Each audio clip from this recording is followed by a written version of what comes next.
भांति भांति के फलों, फूलों और उस समय उत्पन्न होने वाले अन्नों द्वारा वे शिव की पूजा करती और महीने भर अत्यंत नियमित आहार करके केवल जप में लगी रहती थी।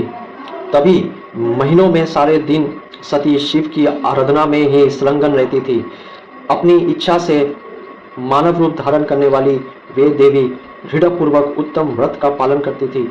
इस प्रकार नंद व्रत को पूर्ण रूप से समाप्त करके भगवान शिव में अन्य भाव रखने वाली सती एकाग्रित हो बड़े प्रेम से भगवान शिव का ध्यान करने लगी तथा उस ध्यान में ही निश्चल भाव से स्थित हो गई। इसी समय सब देवता और ऋषि भगवान विष्णु और मुझको आगे करके सती की तपस्या देखने के लिए गए। वहां आकर देवताओं ने देखा सती मूर्तिमती दूसरी सिद्ध के समान जान पड़ती है। वे भगवान शिव के ध्यान में निम्न हो उस समय सिद्ध अवस्था को पहुंच गई थी। समस्त देवताओं ने बड़ी प्रसन्नता के साथ वहां दोनों हाथ जोड़कर सती को नमस्कार किया। मुनियों ने भी मस्तक झुकाए तथा श्री हरि आदि के मन में प्रीति उमड़ आई। श्री विष्णु आदि सब देवता और मुनि आश्चर्यचकित हो सती देव की तपस्या की भूरी भूरी प्रशंसा करने लगे। फिर देवता को प्रणाम करके वे देवता और मुनि तुरंत ही गिरिश्रेष्ठ कैलाश को गए, जो भगवान शिव को बहुत ही प्रिय है।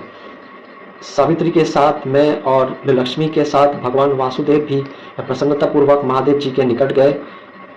वहां जाकर भगवान शिव को देखते ही बड़े वेग से प्रणाम करके सब देवताओं ने दोनों हाथ जोड़ विनीत भाव से नाना प्रकार के संतों द्वारा उसकी स्तुति करके अंत में कहा, प्रभु आपकी सत्य, रज और तम नामक जो तीन शक्तियां हैं, उनके राग आदि वेग असन्न है।